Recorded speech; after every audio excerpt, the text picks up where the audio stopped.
You seriously thought I'd marry you? My girlfriend mocked me in front of both our families when I proposed. I left without saying a thing. She later texted calling me delusional and ordered an apology. Before the weekend ended, her secrets and affairs came out and shattered her reputation. What would you do if you got down on one knee in front of both families, and the woman you loved looked down at you and laughed? Not a nervous laugh. A real, ugly laugh. The kind that tells you everything you refused to see for 4 years. My name is Landon Pierce. And on a Friday evening in October, in a private dining room I'd spent 3 months reserving, in front of my parents, her parents, and a handful of people I thought were the most important in our lives, Kirsten Vale laughed at me. Then she said 7 words that cracked my world open like an egg on concrete. You seriously thought I'd marry you? That was Friday night. By Sunday, she wasn't laughing anymore. But let me start from the beginning, because you need to understand what those 7 words destroyed and how the destruction turned into the best thing that ever happened to me. Kirsten and I had been together for 4 years. We met at a mutual friend's housewarming party the summer I turned 26. She walked in wearing a yellow sundress, carrying a bottle of wine that cost more than the host's furniture, and within 10 minutes she'd made everyone in the room feel like they'd known her for years. She was magnetic, the kind of woman who rearranged the gravity in any room she entered. Funny, sharp, devastatingly beautiful. She had this way of making you feel like you were the only person in the world when she looked at you. I fell hard. Embarrassingly hard. The kind of fall where your friends start making jokes about how whipped you are and you don't even care because you're just grateful she chose you. Or so I thought. For 4 years, I poured everything into that relationship. I'm not a flashy guy. I've never been. I don't drive a luxury car. I don't wear designer clothes. I don't post highlight reels on social media. I'm a project manager at an engineering firm. I make good money, not great money. I'm steady, reliable. The kind of guy who shows up when he says he will, fixes the leaking sink on a Saturday morning, remembers your mom's birthday without being reminded, and drives 40 minutes in a rainstorm because you mentioned you were craving Thai food. And for 4 years, I thought that was enough. I thought Kirsten loved me for who I was, not for what I could display. I thought the quiet moments mattered more than the loud ones. I thought that when she curled up next to me on the couch on a Tuesday night and said, "This is all I need," she meant it. She didn't.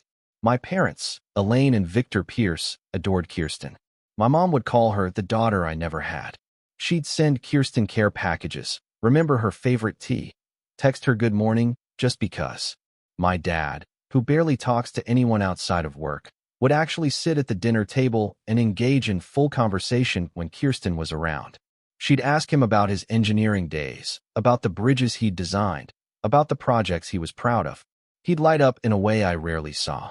She charmed them completely. She charmed everyone completely. That was her gift.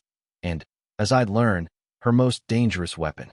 Her parents, Colleen and Raymond Vale, were a different story entirely. Polite but distant. Colleen had this way of looking at me like she was appraising a used car, checking for dents, calculating resale value, mentally comparing me to newer models on the lot. She'd smile at me during dinners, but the smile never quite reached her eyes. Raymond was warmer on the surface, but he deferred to Colleen on everything. Opinions, decisions, even when to leave a party. In 4 years, I never once felt like the Vallas fully accepted me. There was always a glass wall between us, transparent enough to see through, solid enough that I could never quite break through. But I told myself it didn't matter. Kirsten chose me. That was enough. My best friend, Bryce Callan, was the only person who ever questioned it. We'd been tight since college, the kind of friendship where you can say hard things and still show up for beers the next day. Landon, I'm not saying she's a bad person. I'm saying, are you sure she's in this the same way you are? What do you mean? I mean, you plan everything around her. You pay for everything. You adjust your life to fit hers. Does she ever adjust for you? Has she ever once changed a plan because it mattered to you? I brushed it off. Bryce was protective. That's what best friends do. But the question stayed with me longer than I wanted it to. It had come back late at night, when Kirsten was out with the girls again and I was eating dinner alone for the 3rd time that week. I'd hear Bryce's voice. Does she ever adjust for you? And then I'd push it down. Because love isn't supposed to be a scoreboard, right? Looking back, there were signs everywhere. The way she'd cancel our plans without a second thought, but expect me to rearrange my entire week for hers. The way she'd talk about her coworkers' boyfriends, what they drove, where they vacationed, what restaurants they could get into, with this wistful tone that made me feel like I was being silently compared to a catalog I'd never measure up to.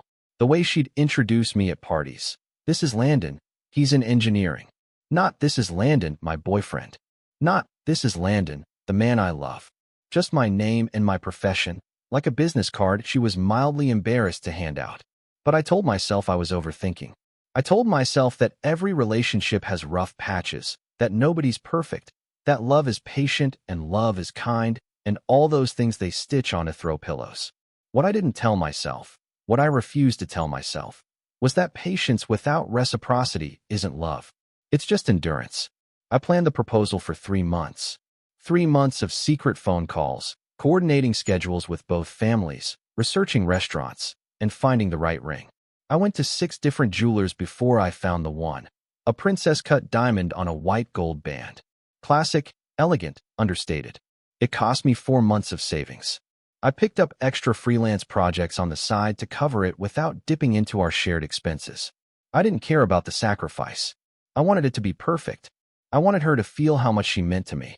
I booked a private dining room at Marcello's, Kirsten's favorite Italian restaurant. The one she'd mentioned on our 3rd date. The one where I'd taken her for our 1st anniversary. I coordinated with the manager on a special menu, arranged the seating chart, chose the wine, and even requested the same violin piece that had been playing the first night we'd eaten there. I wanted to close the circle. I invited both families. My parents flew in from out of state. My mom cried on the phone when I told her the plan. The valets confirmed through Kirsten, who thought it was just a family dinner to celebrate the season. Everything was set. 3 months of meticulous planning, all leading to one question. Friday evening came. The room looked exactly as I'd imagined. Warm lighting, white tablecloths, candles casting a soft glow, the distant melody of a violin from the main dining area. Kirsten looked stunning in a black dress she'd bought the week before. She was laughing with Colleen about something when I pushed back my chair and stood up. The room went quiet. I walked to Kirsten's side of the table. My hands were trembling, but I didn't care. I looked at her, at this woman I'd spent 4 years building a life with, for years loving without reservation, and I got down on one knee. I said everything I'd practiced. I told her she was the best thing that ever happened to me. I told her I wanted to spend the rest of my life making her happy. I told her about the night we met, how I'd gone home that night and told Bryce, I just met the woman I'm going to marry. I told her that I knew I wasn't perfect, that I couldn't give her the world, but that I would never stop trying to be the man she deserved. I opened the ring box.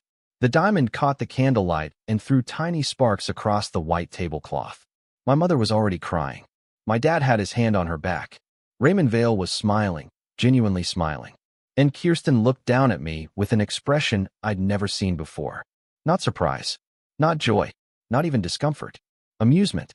She tilted her head slightly, like a cat watching something mildly entertaining that it might bat off a shelf, and then she laughed. A short, sharp, disbelieving laugh that bounced off the walls of that private dining room like a gunshot. You seriously thought I'd marry you? The room froze. Every fork stopped. Every breath held. My mother's hand flew to her mouth. My father's face turned to granite. Colleen Vale studied her plate like it contained the secrets of the universe. Raymond's smile dissolved.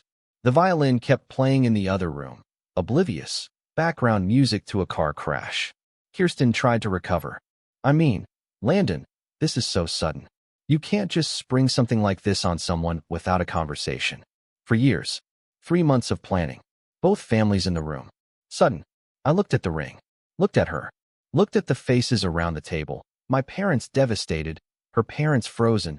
Everyone trapped in this awful, suffocating silence. I closed the ring box. Slowly. Deliberately. Click. The sound was louder than it should have been. I stood up, straightened my jacket, pushed in my chair with care, because even in the worst moment of my life, I wasn't going to make a scene, and walked out of that room without saying a single word.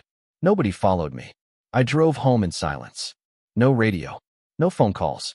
Just the hum of the engine and the ring box on the passenger seat like a small, velvet coffin for a future that had just died.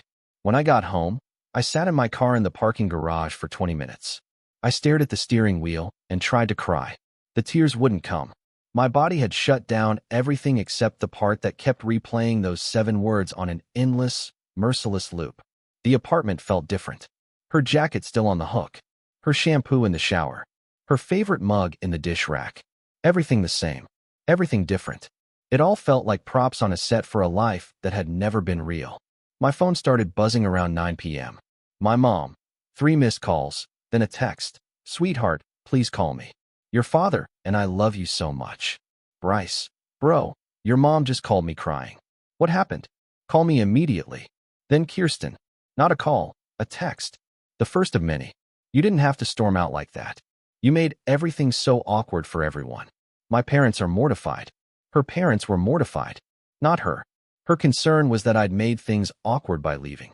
I'd been publicly humiliated on one knee, and she was upset about the optics of my exit. I didn't reply, turned my phone off, and went to bed. I didn't sleep, but I went to bed. Saturday morning arrived gray and heavy. I turned my phone on at 7 a.m. and watched the notifications cascade down the screen. 14 messages from Kirsten, sent between 10 p.m. and 2:47 a.m. Not a single one contained the word sorry. You completely embarrassed me by walking out like that. My parents are asking what happened. What am I supposed to tell them? You should have discussed this with me before doing something so dramatic in front of everyone. Honestly, Landon, you put me in an impossible position. Stop ignoring me. This is childish. I can't believe you're making me the bad guy here. My mom is furious. She says you humiliated our family. And then the final one, sent at 2:47 a.m., the one that changed everything. You're delusional if you thought I'd say yes. Know your place. You owe me an apology for this entire disaster. Know your place. 3 words. 11 letters. A lifetime of truth compressed into a single, brutal sentence. I read that line 6 times. Each time, something inside me calcified a little more. The sadness that had been pooling in my chest since the restaurant started hardening into something else. Not anger. Clarity. The sharp, cold, unforgiving kind of clarity that comes when someone finally drops the mask and shows you exactly who they are, and you stop making excuses for them. I screenshotted every message, saved them in a folder labeled October, made myself coffee, sat at the kitchen table, and waited, because something told me the weekend wasn't over yet. I called Bryce around noon, told him what had happened at the restaurant, told him about the texts, read him the know your place message word for word. There was a long silence on the other end of the line. Landon, I'm going to say something, and I need you to hear me. I'm not saying this to be cruel. I'm saying it because I love you like a brother. Say it. That girl never deserved you. Not for 1 second of those 4 years. And deep down, I think you've known that for a while. You just didn't want to admit it because admitting it meant everything you'd built was a lie. But it was a lie, Landon. And now you're free. I didn't respond right away. Not because I disagreed, but because hearing someone else say out loud what you've been whispering to yourself in the dark for months is a different kind of pain. The validating kind. The kind that hurts because it heals. I was right about the weekend not being over. The call came at 3:17 p.m. on Saturday afternoon. Mallory Quinn, Kirsten's best friend since college. The ride or die. The one who was always at our apartment. Always at the center of Kirsten's orbit. In 4 years, she'd never once called me directly. She was crying so hard I could barely understand her. Landon, I need to tell you something. I should have told you a long time ago. I can't carry this anymore. Mallory, slow down. What's going on? Kirsten's been seeing someone. For almost a year. His name is Derek Shaw. He's a finance guy she met at a networking event last January. She's been seeing him behind your back the entire time. The words hit me like a freight train derailing in slow motion. But here's the part that still haunts me. Somewhere deep down, in a place I'd been carefully avoiding for months, I wasn't entirely surprised. The late nights, out with friends. The new designer pieces without explanation. The way she'd angle her phone screen away from me. The sudden, networking events she'd never attended before. I'd noticed all of it, and I'd ignored all of it. Because love, when it's one-sided, doesn't make you blind. It makes you voluntarily close your eyes. Why now, Mallory? Because she called me after the dinner, laughing about it. Laughing, Landon. She said you looked pathetic on your knee. She said the ring was cute but embarrassing. And I couldn't keep pretending for her anymore. Mallory told me everything. How Derek was everything Kirsten valued. Wealthy, flashy, connected. BMW, designer watches, bottle service lifestyle. Kirsten had been living a double life with surgical precision. Weekdays with dependable, rent-paying Landon. Weekends with exciting, bottle service Derek. She'd told Derek she was single. The arrangement was deliberate, calculated, and ongoing. She told me if I ever said a word to you, she'd destroy me. She'd cut me off, turn everyone against me. She threatened me, Landon, my best friend of 8 years, threatened to ruin my life to keep her secret. I believe you, Mallory. Thank you for telling me. There's more. Of course there was. With Kirsten, there was always more. The money you've been giving her for rent. Her parents have been covering her rent the entire time. Colleen set up automatic transfers 2 years ago. Kirsten told you she needed help because she wanted the extra cash. She used your money for shopping, trips, and, Mallory hesitated, and dates with Derek. She was literally using your money to fund her time with another man. I felt the floor tilt under me. A quiet, sickening shift. For 2 years, 24 months, I'd been giving Kirsten $800 a month for rent assistance. She'd told me her salary barely covered expenses after student loans. She'd said it with that apologetic look she'd perfected, the lowered eyes, the soft voice, the "I hate asking." I never questioned it, because that's what you do when you love someone. You help. You show up. You give without keeping score. $800 a month. 24 months. $19,200. $19,000 that funded designer bags, spa weekends, bottle service tables, and romantic getaways with a man I didn't know existed. I thanked Mallory and hung up. Then I opened my laptop and pulled every financial record I could find. Bank transfers, Venmo payments, cash withdrawals. Every single transaction I'd made to Kirsten over 2 years. All time-stamped, documented, undeniable. A paper trail of exploitation disguised as love. Mallory had mentioned one more thing during our call. Kirsten had a private Instagram account. A Finsta. A hidden profile where she posted the version of her life I was never supposed to see. Saturday evening, Mallory sent me screenshots. Dozens of them. I opened them one by one, sitting at my kitchen table with a cup of coffee that had gone cold an hour ago, and watched the woman I'd loved for 4 years dismantle every illusion I'd ever held. The account was a highlight reel of her real life, the one I wasn't part of. Photos with Derek at rooftop restaurants I'd never heard of. Weekend getaways to places she'd told me she was visiting with the girls. Designer unboxing videos filmed in what I now realized was Derek's apartment. A curated gallery of betrayal, complete with Valencia filters. But the worst part was the posts about me. She'd screenshotted my text messages, private, vulnerable, midnight messages where I'd told her I loved her, that I was lucky to have her, that I couldn't wait to build a future together. She'd posted them with rows of laughing emojis. Her friends, people who had hugged me hello at parties, eaten dinner at my table, had commented underneath, dead face with tears of joy, and this man is down so bad, and girl, you're living rent-free in every sense. One post, 4 years of free dinners and rent money. Not a bad deal, honestly. Nail polish. Another, posted just 2 weeks before the proposal. He thinks he's husband material. Bless his heart. Face with tears of joy, face with tears of joy, face with tears of joy. She wrote that while I was out comparing ring cuts at my 6th jeweler. I saved every screenshot, every post, every comment, every laughing emoji, every username of every person who'd participated in turning my love into a punchline. Something Mallory said kept circling in my head. Kirsten told Derek she was single. Derek Shaw had no idea I existed. He didn't know about the 4 years. He didn't know about the apartment. He didn't know about any of it. I found Derek on LinkedIn easily enough. Finance director at a mid-size investment firm. Polished headshot. Impressive resume. Exactly the kind of profile Kirsten would screenshot and send to her friends with hard eyes. This wasn't about jealousy. That had evaporated somewhere between Know Your Place and the Finsta screenshots. It was about fairness. Derek was being played too. Kirsten wasn't choosing between 2 men. She was exploiting 2 men simultaneously. I was the financial safety net. Derek was the status upgrade. Neither of us had consented to being part of her game. I sent Derek a message on LinkedIn. Brief, factual, unemotional. My name, the situation, and 3 screenshots from the Finsta. Enough to prove I was real and to show him what Kirsten had been posting about both of us. I hit send and made dinner. For one, for the first time in a long time, Eating alone didn't feel lonely. It felt honest. Sunday morning. Mallory called again. Landon, I need to send you one more thing.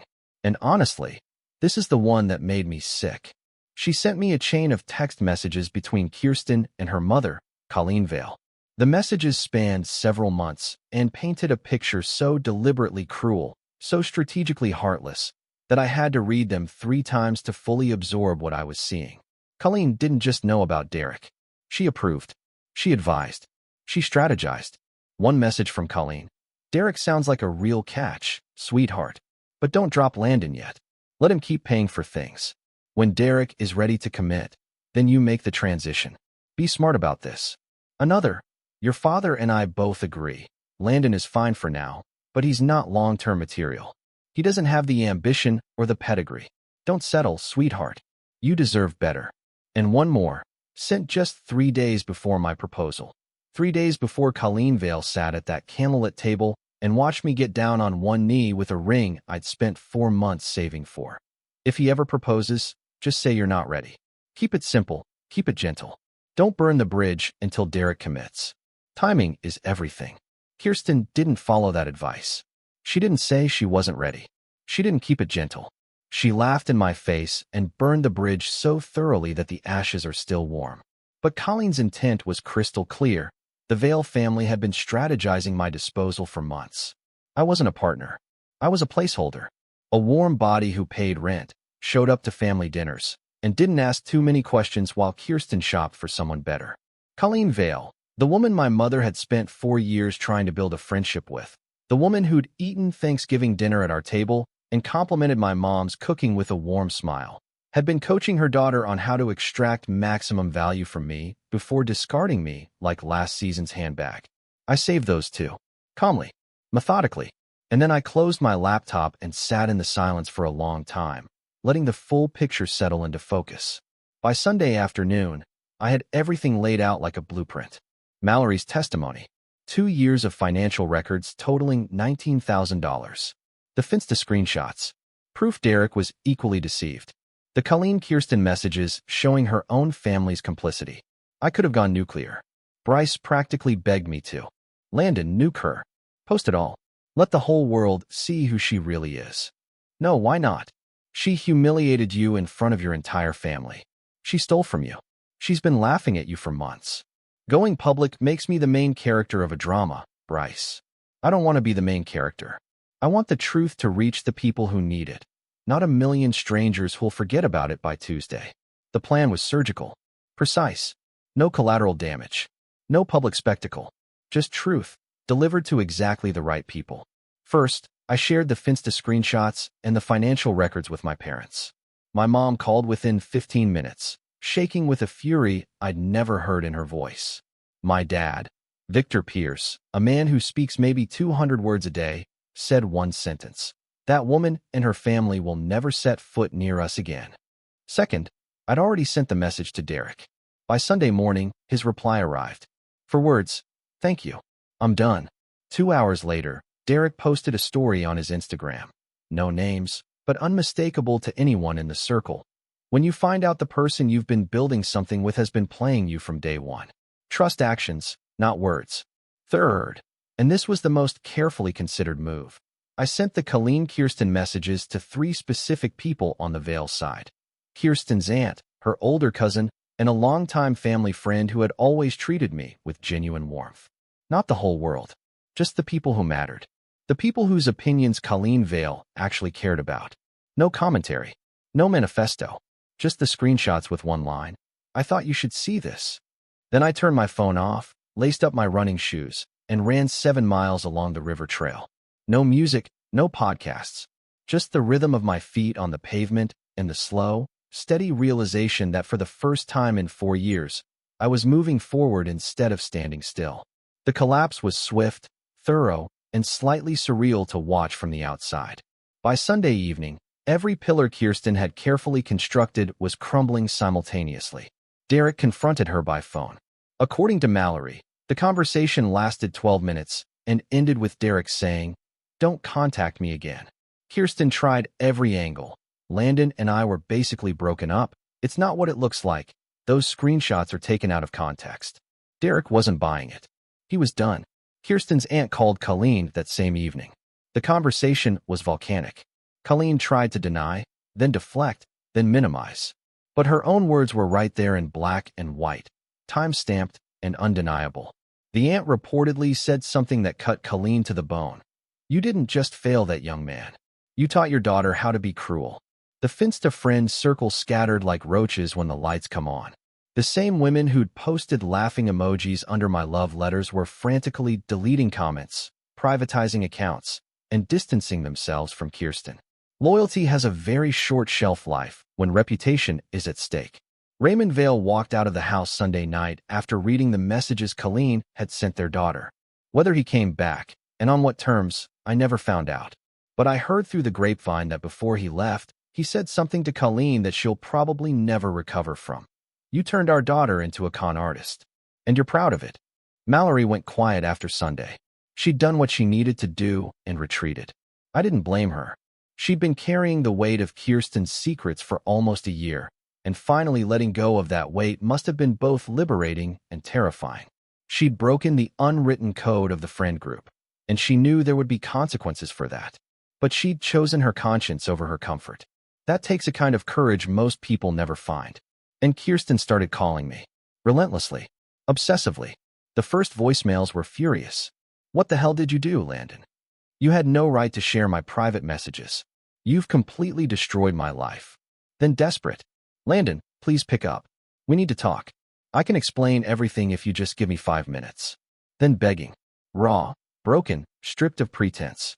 I made a mistake. A terrible mistake. For years, Landon. That has to mean something. Please don't throw it all away. I listened to every voicemail, read every text, and didn't respond to a single one. The same silence from the restaurant. The same silence she'd mocked as weakness.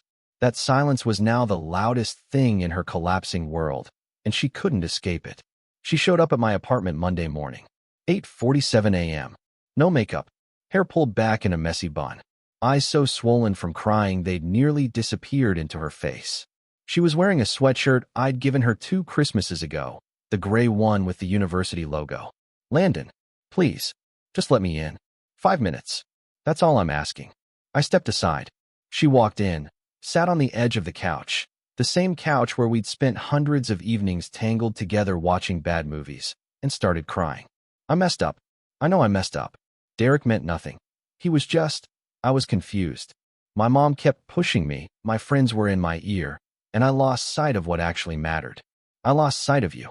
I leaned against the kitchen counter, arms crossed, and let her talk.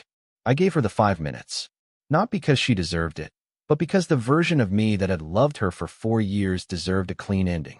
The money. I know how it looks, but I was going to pay you back. And the Instagram. That was just stupid venting. I didn't mean any of it. You know me, Landon. You know who I really am. I waited until every excuse had been offered and every tear spent. Then I spoke. For the first time since Friday night. You're right, Kirsten. I do know who you really are. That's the problem. I just didn't want to admit it for 4 years. She looked up, searching for hope. I know that you laughed at me on my knee and felt no shame. I know you took $19,000 from me and used it to fund your time with another man. I know you screenshotted my private messages I sent at midnight because I couldn't sleep without telling you I loved you, and posted them so your friends could laugh at me. I know your mother coached you on how to keep me useful while you shopped for my replacement. And I know that in 4 years of giving you everything I had, you never once adjusted your life to make room for mine. Landon, that's not fair. You asked if I seriously thought you'd marry me. The answer is yes. Because I loved a version of you that never existed. The real you.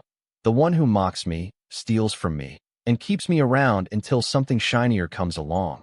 Doesn't deserve what I was offering. Not the ring. Not the knee. Not any of it. She stood up, reaching for my hand. I stepped back. Please. I'll change. I'll cut everyone off. I'll pay back every cent. You'll do all of that because you got caught. Not because you grew a conscience. There's a difference, Kirsten. And I'm done pretending there isn't. I walked to the front door and opened it. Goodbye, Kirsten. She stood in my living room for a full minute, tears streaming, wearing my old sweatshirt, watching something precious slip through her fingers in real time. When she realized I wasn't going to close that door with her still inside, She walked out.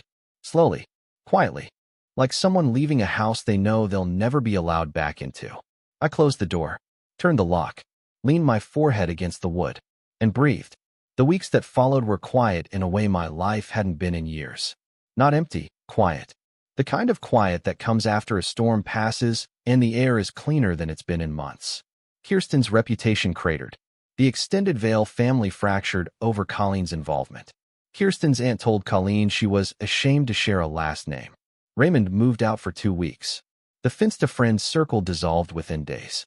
A few sent me apologies. I didn't really mean those comments. I was just going along with it, but I didn't respond. Their guilt was theirs to carry.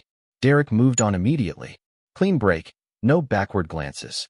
Last I heard, he was seeing someone new. I hope she was honest with him. Nobody, not even the other guy, deserves to be someone's prop in a performance they didn't audition for. As for Kirsten herself, the woman who'd once been the center of every room she walked into, I heard she retreated almost entirely from social life. Deleted her main Instagram. Stopped going to the brunches. Stopped showing up at the events she used to curate her image around. The person she'd spent years constructing, the polished, desirable, untouchable Kirsten Vale, had been stripped back to someone she didn't recognize. And for the first time, nobody was there to tell her she was the victim. Mallory and I never became friends. But about a month later, she texted, "I hope you find someone who deserves everything you gave Kirsten. I'm sorry I didn't speak up sooner." I replied, "You spoke up when it mattered. That's enough. My parents were my anchor." My mom showed up that Tuesday with homemade soup and a determination to reorganize my entire kitchen. She didn't ask me to talk about Kirsten. She just showed up. That's what real love looks like. It doesn't perform. It doesn't need an audience. It just shows up. My dad called the following week. 90 seconds. Practically a TED Talk for Victor Pierce. "Landon, you handled that with more class and restraint than most men twice your age. I'm proud of you." "Thanks, Dad. One more thing. Don't let this make you cynical. The world's got enough cynical men. Stay the kind of man who gets on one knee. Just make damn sure the next woman deserves it." Victor Pierce. Man, a few words. Every single one worth its weight in gold. Bryce took me out that weekend. Burgers at our usual spot. We talked about basketball, his nephew's birthday, a road trip we'd been planning for 3 years and never taken. He made me laugh, really laugh, from the gut, for the first time since Marcello's. It felt like surfacing after being held underwater. People ask me sometimes if I regret the proposal, if I wish I'd seen the signs earlier, if I'm angry. The answer to all three is the same: no. I don't regret getting on that knee. Because that moment, as brutal as it was the moment every mask in that room came off. Not just Kirsten's, Colleen's, the friend circles, even my own. I'd been wearing a mask too. The mask of a man who told himself that loyalty would eventually be reciprocated if he just kept giving. That mask shattered on the floor of Marcello's, and I'm grateful for it. Because the man who stood up from that knee and walked out without a word was more honest than the man who'd knelt down. I'm not angry. Anger requires fuel, and I'd rather burn that energy building something real. A life where love isn't a transaction. A life where showing up, truly, consistently, without conditions, is recognized as the extraordinary act that it is. Kirsten sent one final message about 2 months after everything fell apart. Long, detailed, apologetic in a way her previous messages hadn't been. She'd started therapy, cut off the toxic friends, was working on understanding why she'd done what she did. She asked if there was any chance at all, that we could start over. I read the whole thing, twice, then typed 3 words and pressed send. "I wish you well." And I meant it. Not because she'd earned my grace, but because holding on to resentment is like gripping a hot coal and wondering why your hand keeps burning. I'd been burned enough. It was time to let go. She asked me if I seriously thought she'd marry me. The answer was yes, because I loved a version of her that never existed. I loved a ghost wearing her face.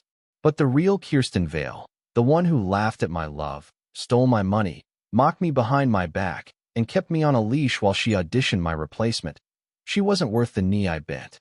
I learned something that weekend that no amount of therapy or self-help books could have taught me. The people who treat you like an afterthought are not confused about your value. They know exactly what you're worth. They just don't care. And the moment you accept that, the moment you stop trying to prove yourself to people who've already decided you're not enough, That's the moment you start becoming more than enough for yourself. Kirsten spent 4 years taking everything I had to give and calling it ordinary. She spent one weekend watching it all collapse and calling it unfair. But the truth is simpler than either of those narratives. She didn't lose me because her secrets came out. She lost me because she never valued what she had in the first place. You can't lose something you never held on to. And the ring? It's still in my bedside drawer. Not because I'm holding on to the past, but because someday I'll meet someone who makes me want to kneel again. And when that day comes, the person looking down at me won't be laughing. She'll be crying. The good kind. And I'll know, finally, what it feels like to give my heart to someone who treats it like the gift it always was.